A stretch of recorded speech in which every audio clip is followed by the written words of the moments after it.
Bonjour à toutes et à tous, bienvenue dans ce nouveau talk show, un talk show qu'on va dédier spécialement aux clauses de sortie dans une série des pactes d'associés. Avec moi, David. Bonjour David. Bonjour Patrick. Ce que je te propose, on va parler des clauses de sortie. Tout à l'heure, Parfait. On avait traité dans l'autre thème effectivement du talk show des clauses d'entrée. Et bien maintenant, on fait l'opposé, les clauses de sortie. Et j'utilise bien le pluriel parce qu'elles sont nombreuses. Exactement. L'une des questions qu'on se pose souvent lorsqu'on est associé d'une société, c'est qu'est-ce qu'il peut se passer lorsque je veux quitter la société? Bon, et c'est une certitude que l'on a dans toutes les sociétés. Un jour, ça se termine. Exactement. Première étape, je te propose de prendre un exemple très simple. Tu es majoritaire d'une société dans laquelle il y a des associés minoritaires. Une contrainte qui peut se poser, je viens te proposer le rachat de ta société, mais je veux 100% du capital.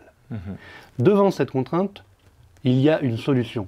Le pacte d'associés en propose une, il s'agit de la clause de sortie forcée. C'est-à-dire que si je te propose de racheter 100% du capital, le pacte d'associés que tu as fait, conclu avec les minoritaires, permet de forcer les minoritaires à céder à moi qui fais cette offre sur 100% du capital, l'intégralité de leurs titres aux conditions identiques pour tous. Cela te permet à toi de ne pas être contraint dans la transmission de ton entreprise le jour où tu reçois une offre portant sur 100% du capital. Ça signifie que les associés qui vont être obligés de céder les parts, par contre, bénéficieront exactement du même prix à l'action d'un point de vue unitaire que l'associé principal. Exactement, ils bénéficieront des mêmes conditions, que ce soit dans les modalités de paiement et dans le prix, notamment parce que c'est souvent là que c'est important. Donc ça signifie effectivement, de façon très concrète, qu'un associé majoritaire peut ne pas être bloqué lors d'une cession ou d'une transmission par un associé minoritaire qui aurait 0,1% et qui s'opposerait à la cession. Exactement, c'est vraiment ce garde-fou que permet cette clause pour éviter tout blocage dans la transmission. Par contre, il existe également un corollaire, et c'est important qu'on en parle aujourd'hui, c'est la sortie conjointe. Là, on va dire que c'est le fonctionnement inverse. Imaginons, Patrick, que tu cèdes tes titres de la société à... Que les miens. Que les tiens. Tu as trouvé quelqu'un qui propose de te racheter les titres. Et tu vas céder plus de la moitié, ou en tout cas une part suffisamment importante qui fait que tu vas perdre le contrôle de la société, tu vas transférer le contrôle à une autre personne. Les investisseurs ou les autres associés, s'ils étaient dans la société, c'était notamment pour ta présence dans la société, parce que tu étais le porteur de projet initial. Dans ce cas-là, ce qu'il peut se passer, c'est qu'on prévoit une sortie conjointe. C'est une clause dans laquelle toi, tu t'engages, si jamais quelqu'un venait à te racheter cette quote-part de capital, donc par exemple la moitié des titres, tu t'engages à faire en sorte que la personne qui te propose ce rachat rachète également les titres des associés minoritaires. Bien sûr, aux mêmes conditions de prix et de modalités de paiement pour leur garantir, eux, la possibilité de sortir si toi, en tant qu'homme clé, en qui ils avaient confiance, sortez de la société. On a parlé de la sortie forcée, on a parlé de la sortie conjointe. Il reste une sortie, je crois, la garantie. Alors, effectivement, il y en a plusieurs. Il y en a même encore d'autres. Il y a la clause de sortie garantie, ou également, on la trouve également sous forme de clause de liquidité. Qu'est-ce que c'est? Tout simplement, lorsqu'on va avoir des investisseurs qui vont rentrer dans la société, régulièrement, ils vont venir pour soutenir un projet, mais avec pour objectif, à un moment donné, de sortir de la société. Ils ne sont pas vocation à rester de manière durable dans la société.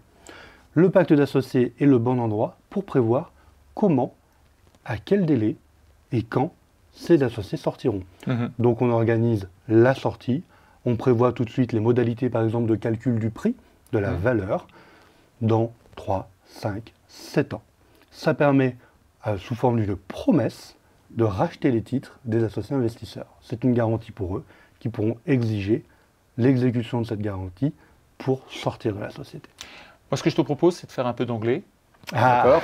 On va parler de la clause buy or sell. Exactement. Cette clause est également appelée clause américaine. C'est une clause qui vient dire si jamais... En fait, l'objectif de cette clause, il faut tout de suite le cibler, c'est de prévenir les litiges ou les désaccords. C'est une clause qui me permet, moi, si je suis titulaire de titre et je ne m'entends plus avec toi, de venir te dire « Patrick, je te propose de te racheter tes titres. Par contre, si tu refuses, tu devras racheter les miens. » Au prix Bien sûr au prix qu'on a défini. Éventuellement, on peut aménager ces conditions dans la clause. L'idée de cette clause, c'est de venir toujours offrir la possibilité aux parties du pacte d'avoir une solution de sortie ou en tout cas de mettre fin à la mésentente. Tout à fait. On va continuer toujours par encore des expressions anglaises. Bad liver, good liver. Exactement. Qu'est-ce qui se cache derrière ces termes anglais? En réalité, ce sont des conditions de sortie des associés, soit bonnes, soit mauvaises. L'idée derrière ces clauses, c'est de valoriser certaines conditions de sortie ou de sanctionner certaines conditions de sortie. Prenons un exemple. Je suis directeur général de la société et j'ai des actions. Je commets des fautes dans l'exercice de mes fonctions qui entraînent ma révocation pour faute. La clause du pacte de bad liver pourrait permettre d'appliquer au prix de mes actions dans le cadre du rachat un malus qui du coup sanctionnerait sur la valeur de mes titres dans le cadre de ma sortie. Également, on retrouve du coup le mécanisme inverse pour valoriser potentiellement une sortie, par exemple conditionnée à l'accomplissement de certains objectifs. Voilà. On va essayer de terminer sur cette partie de clause de sortie, peut-être sur l'exclusion, peut-être. Effectivement, c'est une clause qu'on retrouve régulièrement. On peut également la retrouver régulièrement dans les statuts de société. L'exclusion. L'exclusion, c'est une clause dans laquelle on va définir certaines caractéristiques dans lesquelles, sous forme de conditions, on pourrait exclure un associé. Dans ce cas-là, l'associé se fait racheter les titres. On prévoit d'ores et déjà dans cette clause les conditions, la procédure. En général, on va au moins offrir la possibilité à l'associé de s'expliquer sur la situation, parce que l'exclusion est souvent conditionnée à la mésentente, ou par exemple à une situation de changement de contrôle, lorsqu'on a une société associée qui est vendue, où le contrôle est transféré, ou également lorsqu'on pourrait avoir des situations où une société associée tomberait en liquidation. Dans ces conditions-là, on va prévoir une exclusion possible avec une procédure et le rachat des titres. Ok, eh ben, je crois qu'on a fait le tour. Alors, on n'a jamais fait le tour de toutes les clauses possibles, mais on a vu les principales et ça permet à chaque personne qui va nous suivre de pouvoir justement connaître, avoir une culture générale des clauses de sortie du pacte d'associés. Merci David. Merci Patrick. Je te dis à bientôt pour un troisième volet. Allons-y. Merci à vous d'avoir suivi ce talk show. Je vous invite pour la troisième partie sur les clauses de droit financier. À très vite.